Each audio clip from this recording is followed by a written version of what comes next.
All right, welcome everyone. Let's go ahead and get started. I am Dr. Michelle Hardy. I know many of y'all. It's great to see y'all. We are recording this session so that we can put it onto our video archive. We will edit it as needed, so just letting you know about that. I am an instructor in the School of Earth, Ocean, and Environment. I teach marine science. I've been teaching for about 25 years, but I'm also the graduate TA training director here at the university. Love my job, and I love training and getting people to learn new ideas and abilities and technique. So today is about grading effectively, best practices for grading effectively. As we go through today, I hope that you will share some things that you do as we talk about certain topics, but I think with this workshop, we will be looking at not only best practices, but best perspectives of thinking about grading and how to grade efficiently, which is just as important as grading objectively. So let's go ahead. Let me see who all is in here. If you'll go ahead and introduce yourself, what department you're in, and what it is that you're actually grading at the moment. So as we go through today, since there's such a broad array of things that y'all are doing, please feel free to ask, well, how would I do it in this situation? How might I apply this in my particular instance, or whatever it is that I'm doing? What we're going to look at, and you have a packet. I am a resource fiend, so you have the slide set, and we'll be going through these other resources a little bit throughout the workshop today. We'll be talking about what a grade really is and what's called a grading philosophy. And this is something I wish I had known about when I first started teaching many years ago, and I didn't. So I think it's very important that you verbalize that first before you start, not only in your career, but for a particular class as well. And then we'll look through several different types of objective grading recommendations and techniques, and we'll briefly touch on the importance of feedback, which you all give in some way with grading. So grades, essentially, what is a grade to y'all, or for you when you were a student? Mark of achievement. Mark of achievement, okay, yes. Like a loose evaluation of where you are on track versus where the instructor wants you. Good, so progress that you've done, exactly. What else? Yes? Incentive. Incentive, yes, excellent. What else? When we were students, to me it was like the be-all, end-all. Like, Yeah. You gotta get this. Mm-hmm. So it was more like a goal, I guess. Yeah, for sure. And is that really the case for grades? When you think about it in the long run? Not really, yeah. Not now. What'd you say? So it's an unfortunate consequence. Yes. Yep. Of the world we live in. Yep. Which they don't exist. What happened? Well, so there's a new kind of movement going on called ungrading, where it's tied more to progress than actual numbers. That is a whole nother workshop, but there's a lot online with Josh. I can't remember his last name, but he's on Twitter. He's written books about ungrading. That's a whole other subject, but that gets into the idea of what do grades actually tell us? Are they actually needed to get students to learn and progress? So we're going to look at a little bit about that. So it's a way to evaluate, quantify learning of students and their progress, and it should use objective criteria, should be that way, and we'll look at how you can be sure to do that. What it communicates to the students is our judgment of the student progress. That judgment, that assessment should be tied to very concrete goals and goalposts, and that's why it's important to use certain techniques. But it is also a little bit subjective to you. What do you consider an A grade versus a B grade, which is what we'll get into in a second. It also should communicate some kind of feedback, whether it is formative, where students can act on it, or it's that end grade that students get. It also gives you information as to, did you teach it well or not? Did they actually get it? And it's important to students. It tells them how well they're going to do in this course. Go ahead, sign in and get your name tag. Will they do well throughout their career if they stay in this discipline? Should I change my major? And it allows them to see, what do I need to do to improve, to get a better grade in this class, But related to that, it's also very stressful. So I like to tell my students, I teach a marine science honors course every semester, so honor students are like, oh, I got a 98, oh my God. I'm like, oh my God, don't stress over that. You just want to make sure that you understand it. Don't worry about the number itself. And students don't have yet that, I think, ability to project forward as to that number really does not make that much of a difference, okay? So the reason, first of all, why is grading a challenge for y'all? What do you struggle with? Yes? Well, at least for me, the grading rubric and the assignments, are very objective in terms of what we're doing, and then the background and how it's perceived by every student is very, very different. Yeah. So holding the standard kind of the same and different, I think is Yeah. not a challenge, but kind of a happy medium. Yeah, and that's an important thing we'll talk about is how do you communicate what it is students are needing to do, not just with the rubric, but instructions, all sorts of stuff. Yeah, did you have anything? No. What else? What else is, why is it a challenge for y'all? Mine is just the quantity Yeah. of assignments and then getting it back in a timely manner. Okay. I tell students, I'm like, you should know about this whole stuff. I am not a quick grader. And if you're a person that needs it back within like a week, Yeah. that's just not me. What do you grade? What are you grading? What course? So 3 courses, and it varies from communications projects to presentations, things like that. But once I start, I can get it graded very quickly. Yeah. It's just, I don't even want to say it's a time management thing, because I don't think it's that either. It's just like, I have to grade this. Oh, I just dread it, Why did I do this to myself? Exactly. And I think that's a good thing to talk about with your students as to this is going to take me a while to grade. Yeah, I'm Give them that very up front. open. I tell Good. them every semester, if they knock me on the course about, that's what they're knocking me for. Really interesting. Yeah, for Like sure. every single semester, I try. So yeah, head that off to the past and say, I'm not going to be able to get this to you for a couple of weeks, just letting you know for sure, doing that. Yeah, so time commitment, it does take a lot of time, especially when you are overloaded with so many other things going on. And then being accurate in the assessment of the student work, whether it was high quality or low quality, but then making sure that you are using those exact same assessments across all of your students. So fair across students in a class, across time from the beginning of the semester to the end when you're just ready for it to be over, and then from semester to semester.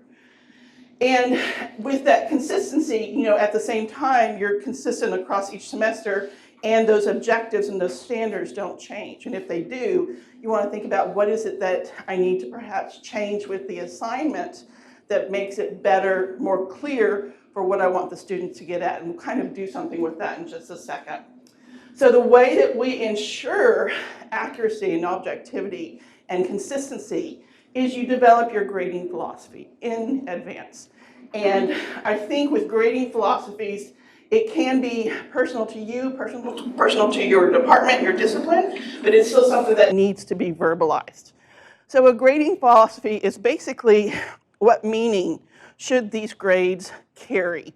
And that grade, whether it's an A versus a B+, we're going to look at that. What are the criteria you use to assess each assignment? We'll look into that with respect to rubrics and such. How do the class grades get distributed? We will look at some examples of this. And should we review borderline cases? So these are those cases where they're on the cusp of a grade, an 89.4. Do you bounce them up or not? Or is your grading schema 89.9 is a B- or B+? Those are the things you want to think about. And we're going to talk about whether or not we're going to hear what people think about that. And again, that's part of your philosophy. And then should you include performance in a grade or participation in a grade? These are things to think about. So let's do this right now. In your packet of things, you have a little reflective activity. I want you to think about these with respect to you, your class, your role. Those 5 questions. What is an A grade? How would you distinguish it from a B+? Difference between a B and a C+? Borderline cases and participation. So I'll give you several minutes. Just kind of write your thoughts down. All right, wrap up what you're writing.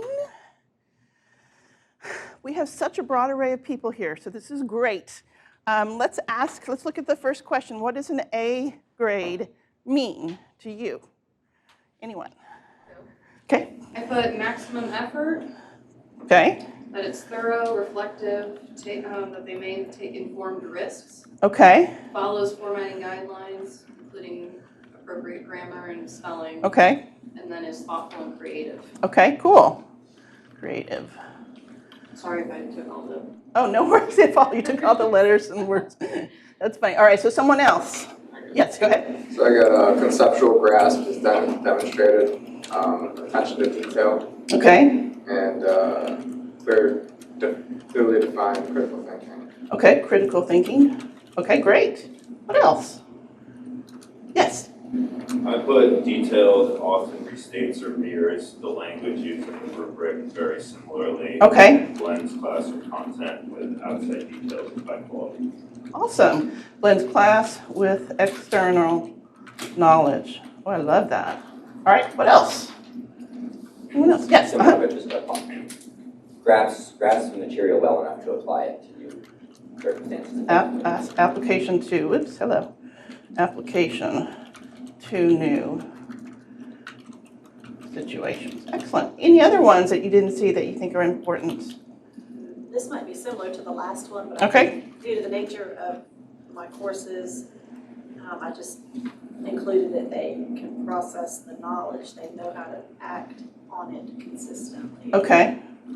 Says and act consistently and correctly. Yeah, accurate. Anyone else? Any other things you want to add? Yeah. The mirrors rubric, basically when I do the papers now, it's a required course that we have to use an assessment for accreditation. Gotcha. Yep. So we have to use that rubric. Okay. Right now, I mean, mine is where all the components of what was on that rubric met. Okay. And then very little subjectivity on the content. Like I Okay. like what you wrote or I didn't, but mostly it's the rubric. Okay. Excellent. Yeah, that's an important thing. I know a lot of courses have to put in their assessments so that they can be evaluated. My class actually is doing that this spring. Anything else you think that's important for an A-level grade? I think we've got some really good stuff here. Yeah. Since I grade papers, I usually think about could this be published and is it worth publishing? Okay. Interesting. And that gets to, there was something that I was reading about this where, and we'll talk about this with respect to writing, when you grade undergraduate student papers, and this is a hard habit to break, you want to grade it based on what their standard is for an undergraduate at that level, not what you would write, which is really hard to do sometimes, but we'll get to that, yeah. How do you distinguish that A from a B+, which impacts their transcript and their GPA? What's a B+? Yeah. So I think in the A and B range, I assume that it's going to be a high quality work. Okay. So kind of with what I said about the A, like how distinctly they follow the task in the rubric. Okay. So for B+, I had still high quality, still detailed, but maybe deviates in one or more areas or doesn't quite have the outside information. Okay. Less external. Okay. Awesome. What else? Yes. Often the B plus for me is something that demonstrates that they got what they were supposed to, but it's less creative, or it doesn't apply it. It shows that they were listening and understood what I was trying to get across, but they don't quite internalize it enough. Oh, interesting. To be able to Okay. really apply it. Not as internalized to apply well. Oh, I like that. Okay. What else? Same. I think I just rephrased it as the so what, now what? You got it, so then what happens next? Yeah, I like that. So what? Now what? They don't quite get that. Yeah. So what else? Yeah. The process is correct, but the end result is not, basically. It's Okay. so I know that's kind of ambiguous, but. And that's kind of specific to practical engineering, yeah, that type of thing. End result not quite there. I like that. Anything else? Oftentimes, between an A and a B+, it comes down to they just didn't proofread, right? So, Yeah. And it's just that attention to detail. They got it, they nailed everything else. But That's a good point. We are in text talk or Mhm. just forgot to proofread your assignment. Yeah, for sure. Anything else? Those are great ones. All right, how do you distinguish between a B and a C+? It's a hard figure, it's hard to figure, that's why we're talking about this. How do you do that? Yeah, George? The assignment is kind of like lukewarm. As you're reading it, I mean, it doesn't grab you like the A Yeah. or the B plus, but it's certainly not lower quality. Okay. Yeah. But not poor. Okay. All right, what else? I like that, lukewarm. I have lacking effort in organization, but the attempt is made. And then when I offer feedback, this is typically the grade that I give to like not yet, like you're getting there, but Okay. you don't have it yet. Okay. Getting there, but not yet. Yeah, okay, what else? Okay, but I actually look at it by their participation in the class. Okay. Like when you give them assignments, how do they do the assignments? Some people are they just like they're not into it in the class and they expect to write the exam and get an A. So Okay. their participation in the class, I like that is where I grade them from. Like I like using formative the activities in the class up to the exam period. What have you been able to contribute in the class? Yeah. So if you're not contributing well and you did well in your exam, that your class participation will bring the grade down. Yeah, for sure. I like that. And that's a neat way to think about it is how would I translate this into a participation grade? What level would that be? That's a neat way to think about it too. What else? It's just not maximum effort. Not maximum You effort. know when the student put an effort. Like I typically in my head I'm like, nailed it, I made an A. Like, yes, like, it gets me pumped up when I read a C paper. I'm like, Yeah. okay, A for effort. Yeah. Like, try. Right. So y'all know about that meme, the nailed it meme, where they make the cakes to match something beautiful and it's like this mess. Hey, I did it. So that's a really great way to think about it. What else? Yeah. I guess I would echo some of the last few effort and contribution, but I guess kind of for me, a B is, what I've asked, they're still trying to do it and applying a little bit, but there's incomplete thoughts or inconsistencies. Whereas I think a C plus is more towards regurgitating notes or what we've done in class, not putting in original words, not. Okay. Patient, not original. Okay, good. Anything else? A lot of the time, if I'm giving a C, it's like they maybe put in effort, but they're like missing conceptual things. Okay. And again, it's like lab reports and it's physical chemistry, so it's upper level students. Not everybody gets thermodynamics, but if they can write a really good explanation, but if they are wrong, you only get so many points for good writing skills. That's true. There's other things. Yeah, for sure. Okay, let's look at, should you reconsider borderline cases? This is always an interesting discussion. Yes or no? So who says yes? Okay, and who says no? Context specific. Okay, for sure. Okay. Context specific. There's a lot of factors. I've had situations where I'm willing to, and then situations where it really doesn't seem appropriate. I think it depends on, I don't know, the nature of the project, how big it is. Okay, yeah. What your original language about grading in the rubric is. You don't do anything that would deviate or be inconsistent with that. Okay. And then I think the student specifically, so where the effort's been with everyone else, what type of they've been in your class. Student involved, or student itself. Okay, good. What else? You said we all had your hands up. So tell me what you're going to say. Mine is where I work before. It's like once they are at this borderline, like 69, 59, you upgrade, not 58 or 68. So that is that's what we do. Okay. And I see it's okay. You just I know that 1 point is big, but I think it's just 1 point that can, because definitely when they are grading, A is 5 and B is 4. So taking one off it because of just one. That's I feel like it's okay. I can give it to them at that particular time. Yeah. So the numbers are a set value that's been set in advance as to this is the B range. You're still in the B range, okay? Who disagrees? Yeah, go ahead. Oh, not disagree. Not I was disagree? gonna say, based on scaffolding and equity as well, because every A is gonna look different from each other. There could be Okay. someone that has a really excellent paper, A plus, what have you. Someone else could get an A and it's not nearly as good as the other A, but knowing our students, how they're showing up, and is it an A for them? Okay. Oh, interesting. And their progress. That's a Yeah. good point. Yeah. Because it's a different starting line. Okay. Interesting. Okay. What else? I'm also just thinking, kind of to her point, thinking about like the whole student, and I'll just use winter as the frame of reference. Students with flu, students with broken pipes, students moving, Mhm. like there's, like they bring their whole selves to the Right, class. yeah. And I think, like as humans, for us to sort of try to exercise some of that empathy, so if a student Mhm. is at that borderline place and they've been communicative about life issues, that is a trigger for me. Okay.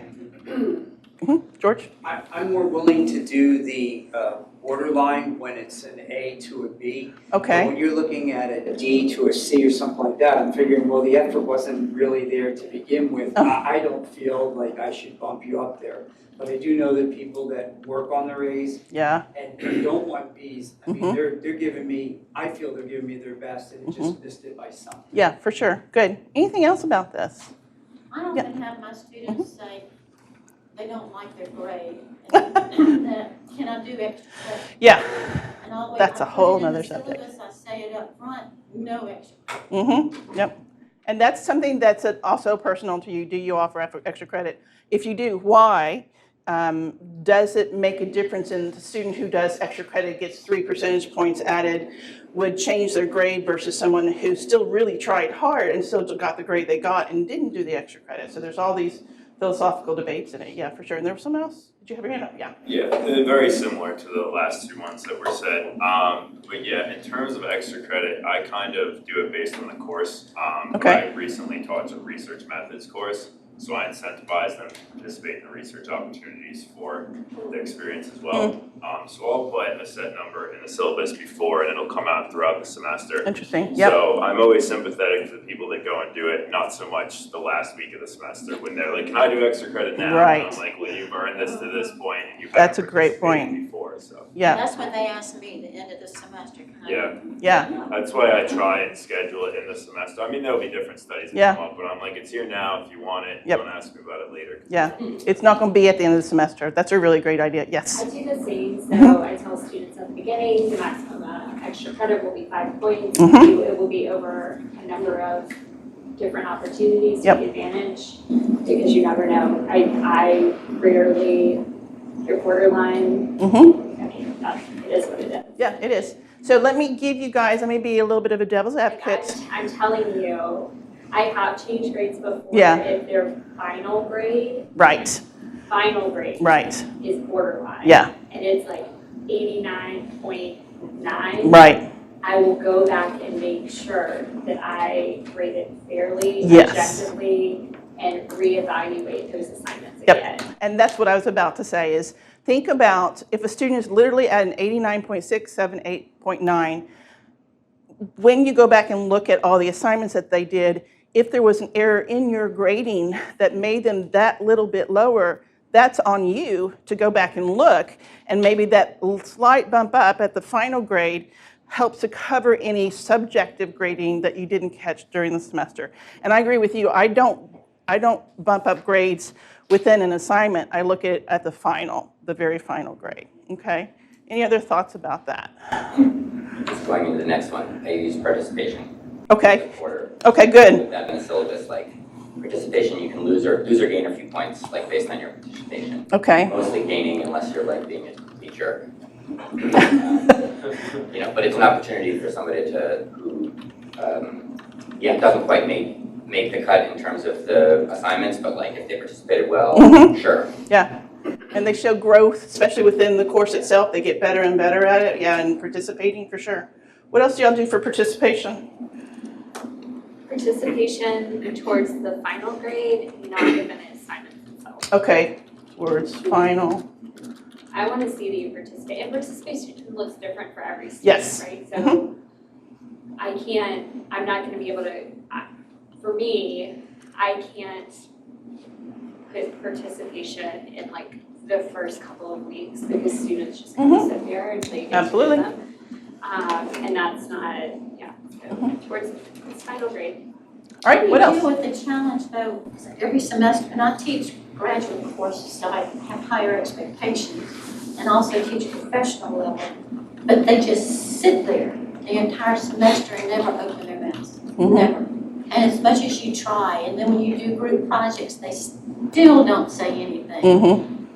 And is it just because they're inherently shy, and do you mark them down for that, or not even? But maybe it might not be in class, but they're participating outside of class in Right. those group assignments, and that's what they're comfortable in, or maybe they are, they're the point person who's, if you're in I do a lot of group work in my class, in one of my classes, I have a lot of group work, and they work on a semester-long project, and I give them that time in class, and there are oftentimes where there's one student and they're doing the writing portion while everybody else and they're inserting comments. They're still participating at a maximum effort, it's just not verbal. And one way you can get towards that is having your groups assess each other, and that helps in some ways. Any other thoughts? Yes? Like my own class, how I do is I tell them in the class that once you participate in the class, I'm giving you bonus marks. So that's actually where I usually get if the person is on borderline, I use those bonus marks and not count for to add up to the person just to get a good grade because the person participated well in the class. And again, when I give them good presentation, I don't give them a group leader to present for them. Everybody in the group must talk, and as you're talking, I'm grading you. That's part of participation that I do. Okay. Well, that's an interesting way. So yeah, so you would assess as presentation skills. I don't talk in the presentation. I ensure all of them look. George? Oh, sorry. George? I would have said a little earlier, but you're I late. know, well, when I had a board of trustees. So she's excused. Very amazing. My intro classes are 90 students in the theater, and I also teach the same exact class online at the same time. Interesting. And I can't do participation because from the second row on back, I can't even pull a tooth. I mean, I'll get into real life, Yeah. this is it. And the only ones that will respond are the students that are in the first row. And, Yeah. After you get halfway back, they all have their laptops open, but they're not listening to me. They're Right. playing, football or something. For sure, yep. So I can't use that. Yeah.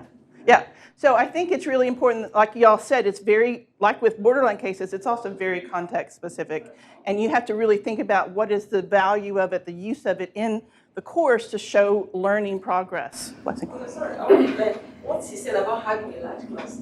How I do it is, I don't just ask them a general question, I call it up to say something and something. So as you're saying it, you're telling me your name, I'm putting down your name and your machine number. Oh, cool. So as you're saying, if you say something, even if you don't get it right, but you're able to say something, Yeah. I give you your bonus grade. Okay, cool. That works towards the final exam. Okay. Interesting. So Yeah, go ahead. Those larger classes, would you consider like those, I guess the clickers? technological, like eye clickers, and those, the jump devices that sort of help out with participation, despite the fact that they're not actually physically speaking, but they're engaging in the material. Yeah. They're doing what they do best, they Yeah, I mean, it's a changing world as much as we may not agree with it. Yeah. The world is changing to that sort of, click and view sort of aspect of interaction, and it's like when we start to embrace these technologies, it might be a better approach, not better approach, but a different approach. Yeah.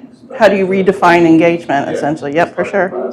Yep, what were we gonna say? So I tried GroupMe for a small class, it's 24 students.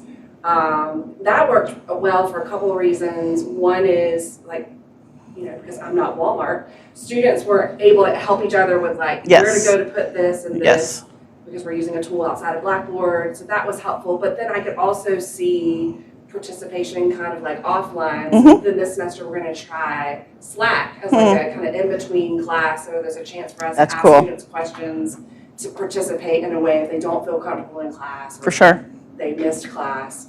So we'll be able to, just kind of, we'll read, but also kind of sort of count engagement that way. Oh, cool. And I like Slack is more official looking and it's more useful. Than GroupMe. I use both actually. So, all right, cool. So let's move forward. This is really interesting to see these perspectives. If y'all want, I will save this and send these to y'all if it's something you're interested in. I'm going to send you PDFs of all these documents today, regardless. All right, so let's look at an example. This is just one that I've kind of collated from different websites. So an A being mastery of all major and most minor, I think. Again, this is very generalized. B being mastery of about 80 to 90% of the major and still most minor, maybe 50, 60, 70% of minor. Satisfactory. C, mastery of the majority. So you can see it's really fluffy. Majority of the major objectives, but only a few minor ones, maybe. That's one way to look at it. D being only a few major and minor, probably needs remedial work, which I think is an interesting way to look at it. Students not prepared for moving forward. And I think that's a good standard to think about. And then, failing is insufficient mastery, none of the major goals, okay? So that's kind of a different way of just the perspective of what are the goals of the assignment, goals of the course, and then you can further define it within the rubric and the assignment itself. So there's different types of grading philosophies. Normative is basically grading on a curve where all the grades are indicators of relative knowledge compared to other students, and we'll talk about each of these in turn. Criterion is that preset percentage expectations. And then two others, which I think are interesting, because sometimes you see these, everyone starts with an A, and you lose grades based on poor performance or absences. Has anyone had that kind of course before? What was yours? It was career planning and development, so I'm Okay. taking it again this semester. And I got a lot of feedback from students that they did not appreciate this because at the end of the semester is when points were taken away for their attendance. Wow. You can't pass my class if you show up half the time. Wow. So even though I would bring it up to them in class, if they're not showing up, they're not hearing me saying, you need to be here. You're right. And Very if you true. don't respond to my emails saying you should withdraw. Wow. So this time I've decided to flip it and I'm offering an attendance grade as opposed to taking it away at the end. So we'll see how Interesting. it goes. Yeah. I prefer the former. Yeah. Students, I think, find it deceitful because they don't check the syllabus. Or read your pay emails. attention, Right. or, Yeah. And I've seen this in things like art and performance things where you have to do performance, whether or not you're assessed. The quality is that's a different part of it, but are you doing what you're asked to be doing? Yeah. Both in high school teaching and college, when it comes to culinary arts, you almost have to explain to the students that you're all starting with an A because they don't all have the same skill level. Oh, very cool. So they're like, oh, Yep. I'm going to be in this class, I'm not going to get a good grade. I'm very, very flexible and not hard on deducting those points, but I want them with that attitude that you're here and if you give me your best, Yeah. you have the A. It doesn't Very have cool. to be the perfect whatever. You Right. just have to give me your best. For sure. That's cool. The last one is grades are subjective assessments according to potential. I've seen this with law school. I've seen this with med school where there's only one A given out in this course for med school. Everyone else, you get everything B, C, D, so they fight for that A. One of my, actually, there's a woman in HR, TM, tourism. I just blanked on her name. She's y'all's dean now. Yeah. No, there's someone else. Anyway, she talked about when she went, Karen Edwards, when she went to law school, she had, they do case studies and you have to read the case studies and study them for the exams. And one person went and they were graded in this manner. One person went and tore out all the case studies out of the text so no one else could read them. So that person would get the better grade. Yeah. So At least you know who did it. this is true, for sure. Has anyone had a course?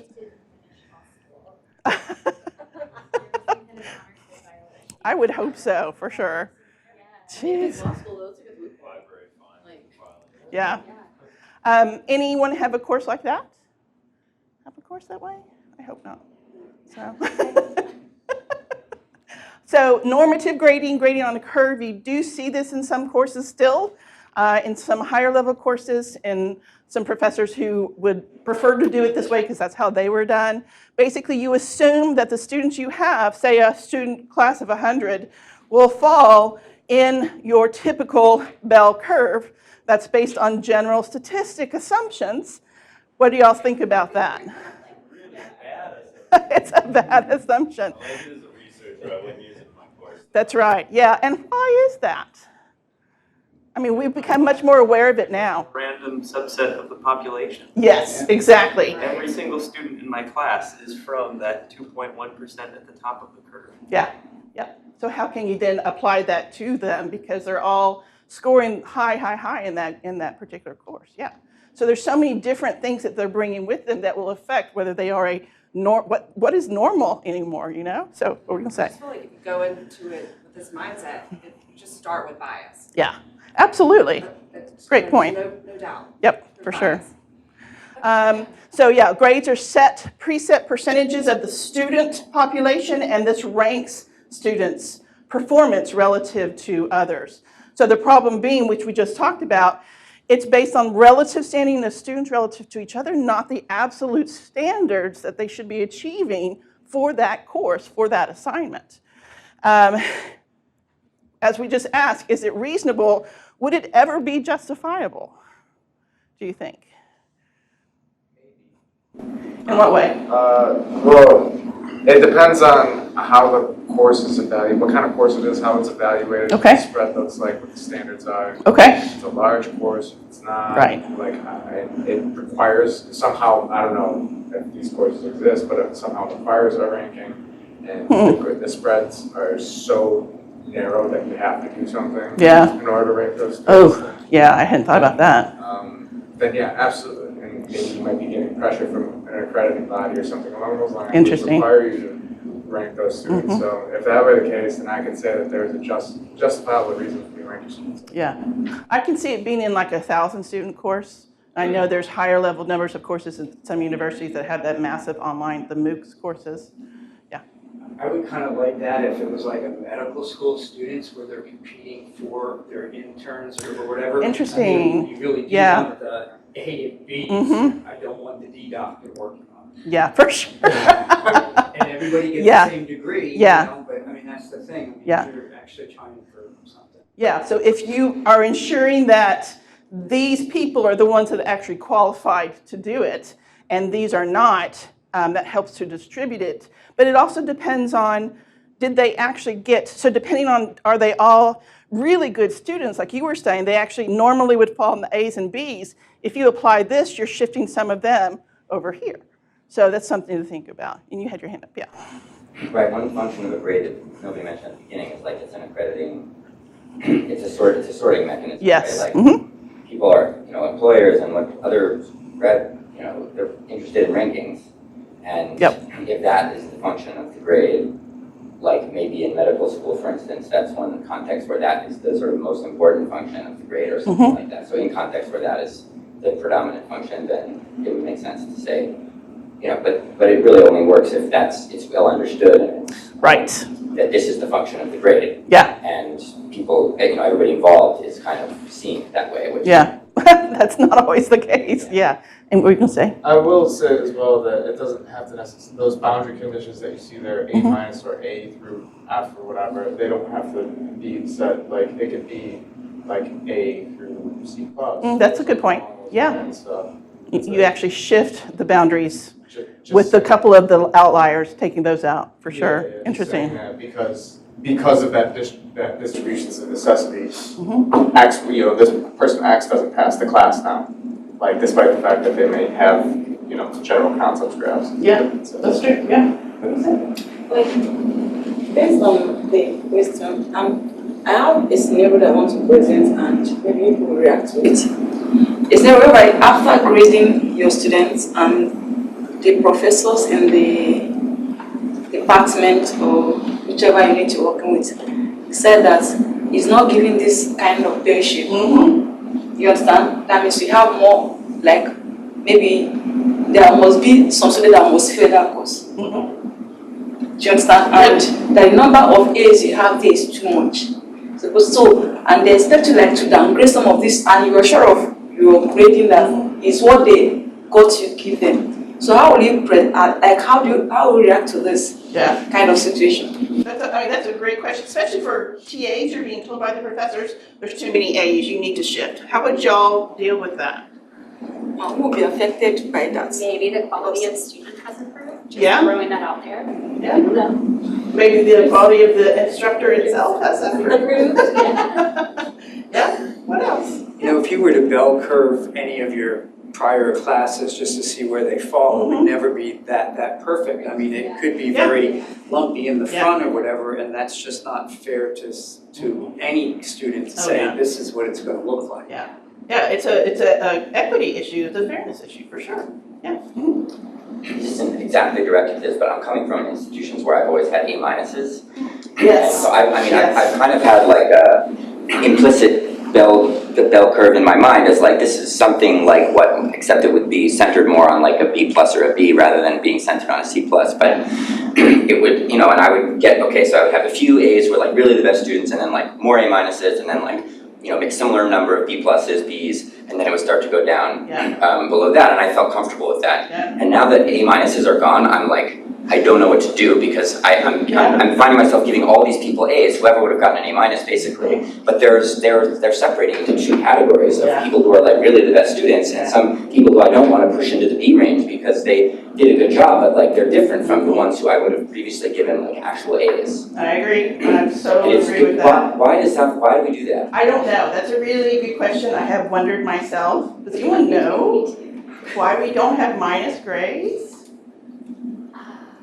I think logic would say that we would, considering there's a B minus, a C minus. Right. There isn't, is there? The other final grade? Yeah, for the final grade? Yeah. I didn't know that. There's a B plus, yeah. Yeah. There's a B plus, but there's not minuses though. Oh, no, there's not minuses, yeah, Pluses, the C plus sorry, D, yes, yes, Yeah. plus D, yeah. Is there an A plus? No. No. So yeah, it's a great point. Oh, we could argue that. That makes too much math and computing kind of grades. Okay, so when we're talking about curve, we kind of talked about this. It really does maximize, if you apply the curve, say that you have a grading error that pushes them from the B minus to the C plus. That's another reason why curving is so bad. And it affects student cooperation as well. Criterion grading basically is you have the preset percentages of what these should be. It's a standard that they reach. So if you have 10 A's, 5 B's, and 2 C's, great, because that's what they achieved. Basically, it's what we consider the mastery approach. Did you master the material based on the standards set for that assignment or that course? And in this situation, again, you really have to define what those cutoff points are and hold to it, because students will argue and argue and argue. So why don't you round up? There's even like Twitter feeds of students giving examples of professors not rounding their grades up. So there's a lot of funny Twitter feeds about those. USC, of course, does tend towards criterion grading, but again, as we've all seen, it does vary a little bit by instructor, maybe by the course level and the department as well. But whatever your philosophy is, this is where you want to think about, if you're being asked to apply a curve, why? And what does the department say about that? Not just the instructor, but go to the department and say, I'm being asked to do this. What is the justification for that? Okay.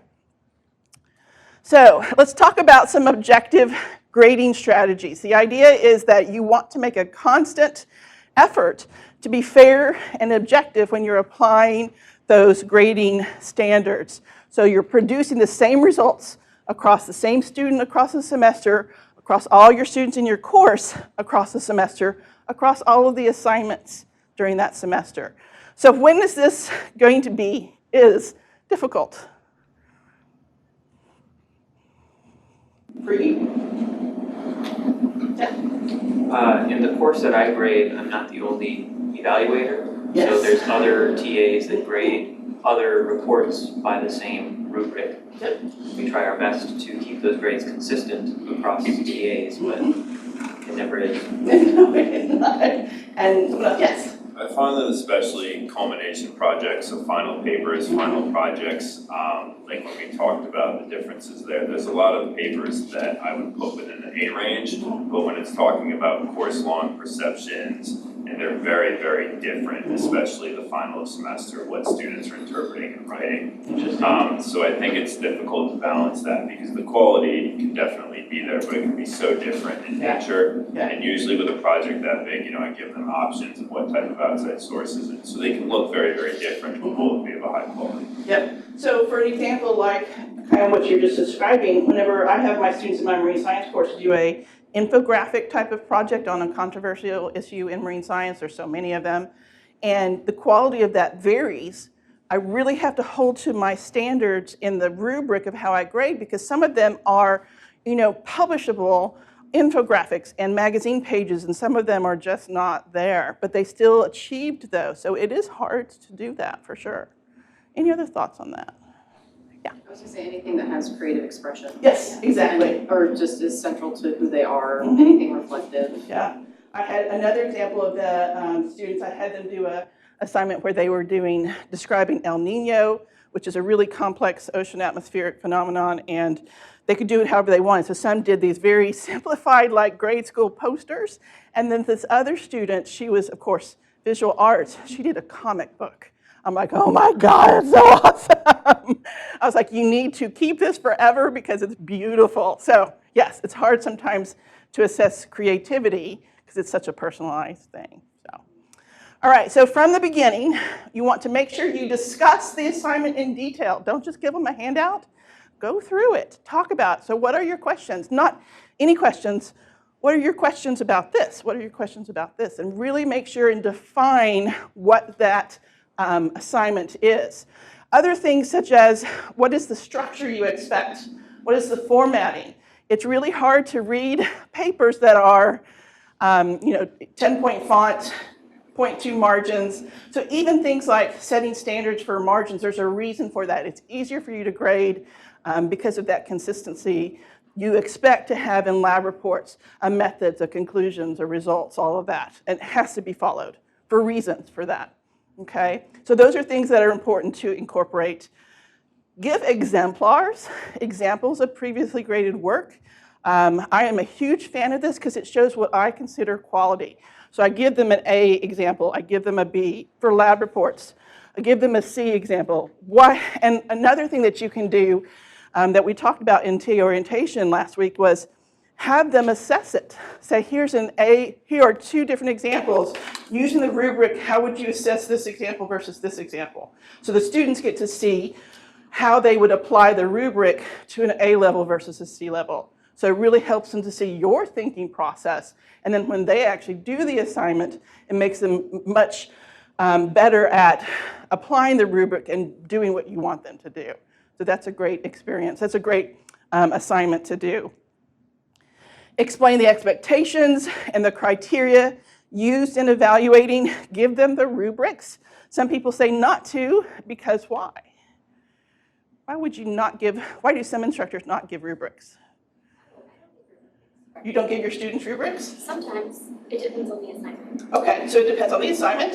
Yeah. It gives them a box to sort of only think and meet the metrics and then it's over. Yeah, so I'm a fan of rubrics, but I definitely understand the perspective of you're having them achieve up to this and not beyond. So I'm going to show you an example of what I do to kind of get around these issues. Any other comments about why you do or do not? Yeah. I was kind of thinking just the opposite. I mean, I never did give rubrics, but then when you're grading the papers, this semester I put the rubric in Blackboard because I didn't want people coming back going, well, you have these 4 categories, and why'd you take so many points off? If they see the rubric and they see that I said margins and font and everything else, I don't have to stand there and argue with it. Exactly. So you show them the rubric and you're like, this is why. These are the points coming off. Exactly, yes. I have a question to ask. Like this rubric of a thing, like when you're presenting a rubric to students, it's like what you want from them. Now, and the student goes further to give you more than what you want. So, will it affect the student grade? Because I've witnessed that, like, a lecturer assigns a particular textbook for this course, and the students decide to, I don't want to give this lecturer back exactly what you gave me in the class. Let me read further and add some things to it. And the grade the lecturer gave the student was so poor that student have to like, why?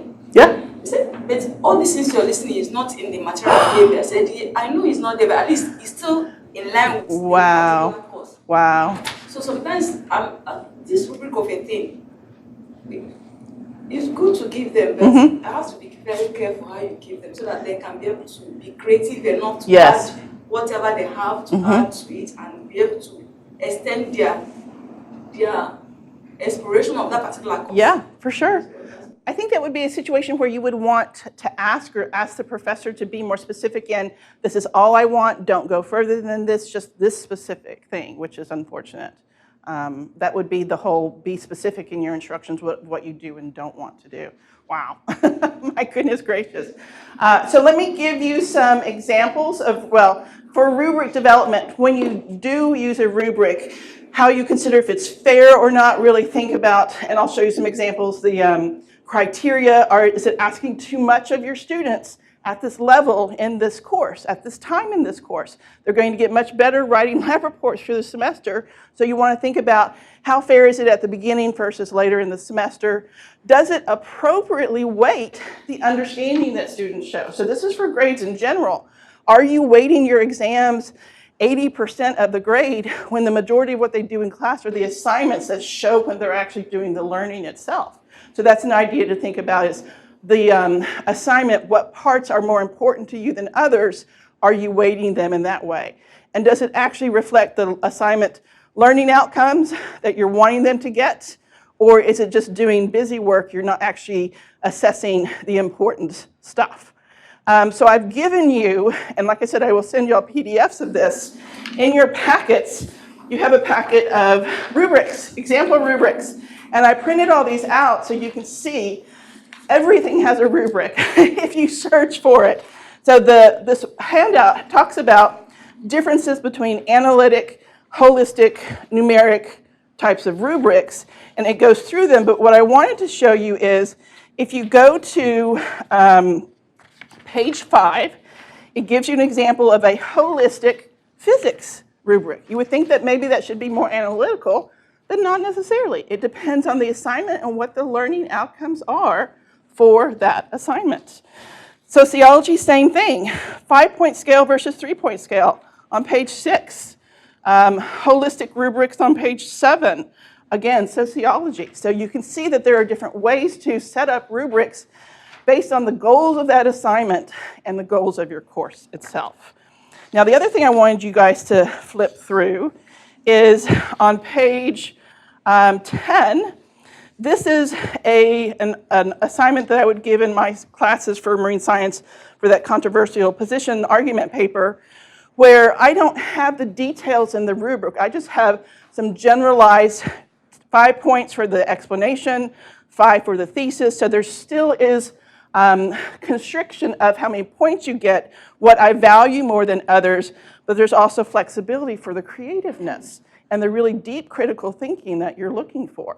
And this is another example of something I have students see what exemplars are of what is a good body versus conclusion, those types of things. And then in the bottom part of that page, I grade these in Blackboard. So one of the beauties of Blackboard is copy and paste. So I copy the rubric in, literally have a comment bank, which we'll talk about in a second, of the comments that I add. Often this is the same thing that happens for every student. So those are some examples. And then there's a whole bunch of other examples, discussion board rubrics, lab report rubrics, all sorts of different examples. There's even rubrics online for things like oral presentations, graduate student theses. This is the American Association of Colleges and Universities. They have vetted rubrics as well. And then if you're interested in putting a rubric into Blackboard, this link will take you to the how-to, which is really helpful to be able to do that in Blackboard as well. Value, as we've already talked about, communicates the expectations for the assignment, and it shows the students what is the level of quality in very explicit objective terms. And it helps them build and develop their skills of assessing their own work. Is this the level that I need to do? Am I not doing it at the level I want on these specific components? And it gives you the opportunity to provide feedback. Like I showed you on that example with the paper, I then put in feedback even with the rubric. It helps students to assess their work. But again, use the gradations you need relative to the assignment. You know, if it's just a reflective paper, don't have it out of 100 points. You know, have it out of check plus, check minus, you know, something like that. Saves you a lot of time. So I'm going to skip this assignment example. I wish we had some more time, but we don't. But this might be something if you want to look at how I assessed some feedback from, or some assignments from 2 different students based on a very simplified rubric. I put that into y'all's handouts. So I'm going to go ahead and skip through that. So with objective grading techniques, how to ensure consistency, you can grade blind in Blackboard. I don't know if y'all knew about that. That helps. You can grade by question. So there's a place in Grade Center where you can actually go to the column and grade that same question through all of your students. That's very helpful. As we've already talked about, know what you expect of A, B, C, and D work. In your packets of information, and we'll come to this also in just a little bit, there's a packet that says resources for grading writing. And in this are some really great perspectives of what is an A paper versus a B paper. In English, in, let's see, anthropology, all sorts of different perspectives that are either written by chemistry, written by the professors, or actually put into syllabi by the professors. So that might be something to look at a little bit later to see what other people's perspectives are. Locate the range finders. So find out, as you get to know your students, you know who are the better students or not, and who are the worst, and pull them out. And then that kind of can give you a perspective on what you're going to expect from the rest of your students. So representative A's, B's, and C's. And then once you've finished the grading, sort the grades, and then look back through and make sure your consistency has been consistent, because you'll be probably taking days to grade this if you have multiple sections, multiple days. So make sure that you're consistent through that time frame by assessing, making sure that those grades you're giving are equivalent. And of course, making notes on the rubric as you grade. I always make changes as I go. I've gotten better with the assignments I give because I've been doing those same assignments every semester to catch myself when I make assessment errors versus others, but always make notes on the rubrics, and then you, as you assess, or as you go through each semester, you can make changes to the rubrics to make sure you don't make those mistakes. And then, of course, this goes back to sorting and reassessing, rechecking those first few A's and D's that you gave. Make sure it's not too stringent, okay? Other recommendations that you have for consistency? I try to grade. Go ahead. I try to grade an individual assignment, the entire class all at one time. Yeah. That's not feasible. Yeah. I just want to make sure that I'm in the same mindset. Yes, exactly. And life or whatever hasn't gotten in the way, but I'm in a rocky mood or in a really great mood. Right. Yeah. I love you all. Yeah, exactly. yeah. And I can't really do the blind grading because the portfolio is outside of Blackboard, but I've just been sorting reverse by first name, last name, just as I'm like kind of going through and checking work, just because even like yesterday was all day grading. I'm so tired at the end of the day. Yes. No doubt. The It will list is a little bit change. different. For sure. Yep. Do you have one? So I do something very similar to what you had on page 10.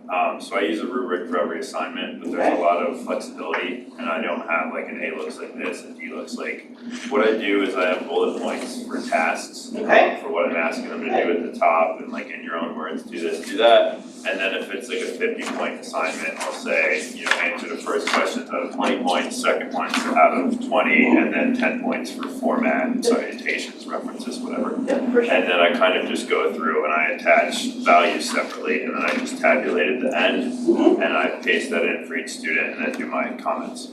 Yep, I do something similar. And you can cut out the little rubrics and attach them to the assignments. You know, you don't have to, I know that's a lot of work, but that's one way that you can do that to give students some feedback that way.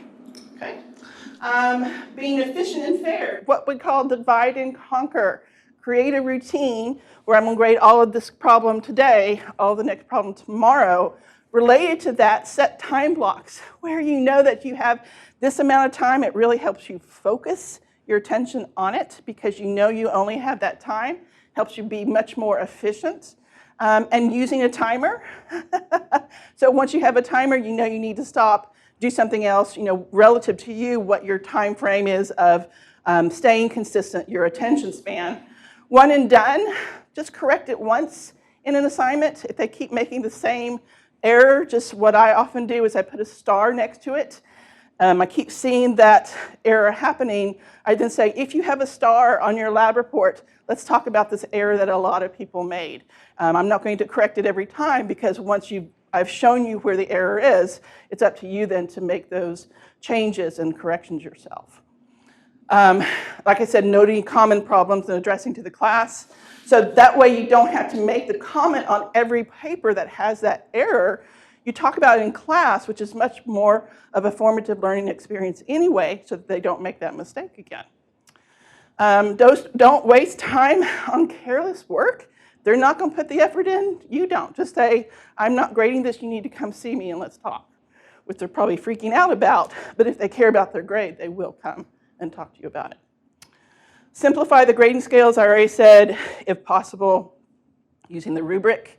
What for TA, multi-TA, or multi-section courses, communicate with each other. It's so important to do that, to have common standards that you grade from, talking with other TAs. Do you take points off for this? What do you give a little bit extra flexibility to? Grading as a group, if it's possible. And with that being grading as a group, one TA grades like question 1, or one TA grades all the introductions, another TA grades all the results or the conclusions, and that way you have consistency. Part of the problem with that is that you're then not necessarily seeing the thread through it. But if you're just looking at points, then that's one way you can do it for certain other types of assignments. Grading assignments not in your class is another way to do that, perhaps for reflections or for problem sets. Other ideas that have worked for y'all? Yeah. Normalized to the grader, Okay. the average of the grader, sort of like how the NSF does the GRFC process. Oh, interesting. So basically, you don't have like the Satans or Santas that are determining the overall grade, and Yep. especially because when we did UO Lab, we would each have assigned like labs that we would have to do, and the students get 4 labs each, so they might experience all 4 of the different TA graders that Yeah. and so they might have vastly different grade averages based on the TA. Yeah. Despite the same rubric, the same metrics that they have to meet. And so like if you average based on the standard of the TA And then normalize to that. Yeah. That's a great idea. Yeah. You get weighted sure. averages. Go back and review my statistics and normalizing. Any other ideas? Does it work for y'all? When I have a TA grading stuff, I always go and look at this random selection of their grades and just kind of assess, and if there's misalignments, I'll discuss those with the TA and say, this is where I'm expecting this, and yeah. Don't assume that you and other graders have the same perspective on how you grade things. That's a huge miscommunication and misconception. For writing, read through your sections, just kind of scan through. Do they have everything or not? That can give you an idea of what's coming up. And this idea of responding as you go, it's hard to break that habit, but don't do that because that slows down your grading and also makes it more distracting to you to get the flow of the paper or the assignment. As I already mentioned, don't comment on every mistake, but focus on where the learning can actually occur. So giving feedback on 1 or 2 parts of it versus the whole thing. let's correct everybody's introductions today versus some other component. So these are some things you can think about. If there's problem papers, separate it, let it sit for a while, maybe come back to it, but you don't want to break your flow of grading with writing. In Blackboard or online, use comment banks where you literally copy and paste your comments from one to another because they say the same things and they have the same mistakes. So that really helps to save time. There's also voice commenting in recorders. There's not one in our Blackboard, but there are apps and programs where you can record comments and then attach it to, you can attach that file actually in Blackboard if you'd rather give voice comments versus handwritten comments. That's another idea. Giving meaningful feedback. Again, don't necessarily create or correct every mistake. Give them feedback of what we call glow and grow. What did you do well? Where can you improve? Okay? And then sometimes if you want to do rough drafts or revisions, that can help make that end grade better, and that's part of the writing process itself. There's a video in the CTE's archive that's a wonderful video called Evaluating Writing. It's done by Christy Friend, who is a professor of English and rhetoric, and I learned so much from that. She talks about lower order thinking skills, higher order thinking skills, lots and hots, and how you assess them, higher order versus lower order. So that's a really great video to watch about writing. Any comments about writing? Lab reports, I have lots of resources on it if you want them, because I've done that myself. So, any comments about writing? Where do you find the comment banks in Blackboard? So that would be something that you make. So you, as you grade something, the comments that you give students have a file, a Word file, that you copy and paste into Word, so every time you grade that document, you cut and paste the same comments for everything, because the students make the same mistakes every semester. So, yeah. Sorry I wasn't clear. Any other questions?